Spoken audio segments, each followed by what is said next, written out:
Bloomberg Audio Studios. Podcasts, radio, news.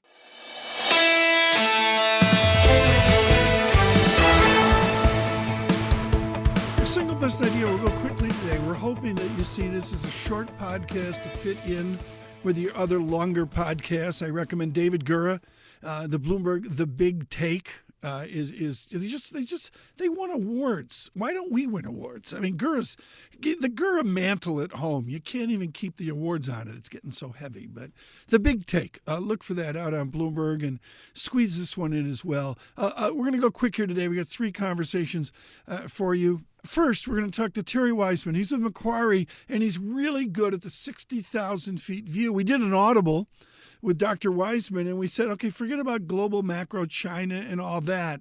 How does technology and the technology overlay of America fit into our future?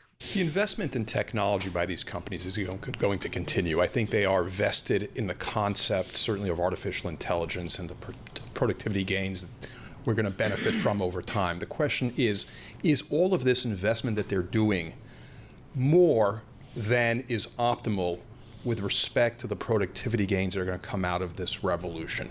The problem is that when we're talking about these technological revolutions, these innovative revolutions, we don't really know in 10 to 20 years just how much revenue increases are going to come, just how much GDP is going to strengthen, just how much the global economy is going to benefit from these things.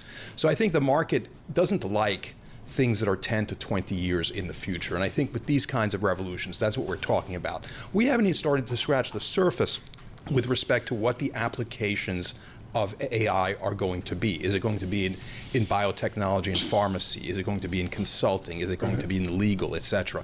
We're still in the investment phase. And until we start to see the benefits of this, I think there will always be doubts. It sounds like the railroads 130 years ago. Thierry Wizman with Macquarie there as well.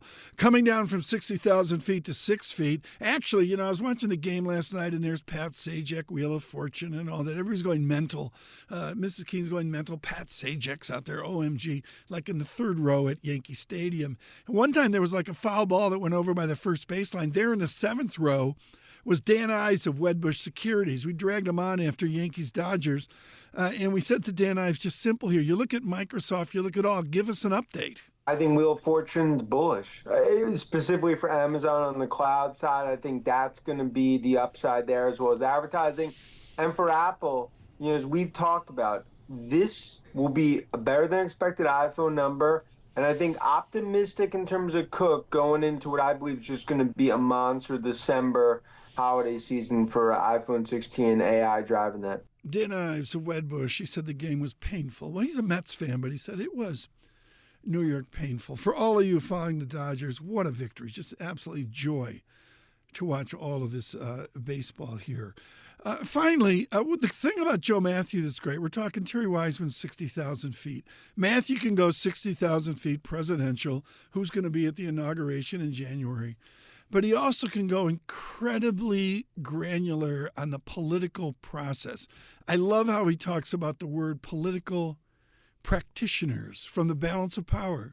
Joe Mathieu. We like to talk to practitioners more than we like to talk to partisans. And the people who are actually in the field, who are talking to people, are the ones who really don't have a sense of what's going to happen. And they're very concerned that the sample's broken because polls are based on the last election, the way they curve things, the algorithm that they put on these numbers. And so Nate Silver put it best today. If you want to talk about somebody who's in the trench here, Trump and Harris, he wrote, are a polling error away each from a blowout. This could go 5 points in either direction on the presidential level. On the House level, it could go 5 seats in either direction. And that is why next week is going to be such a slog. Joe Mathieu, just extraordinary. Look for our election coverage.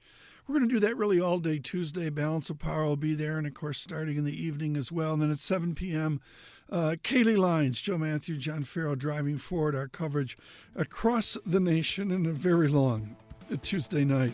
This has been a very short Single Best Idea out on Apple Podcasts, on YouTube Podcasts. It is Single Best Idea.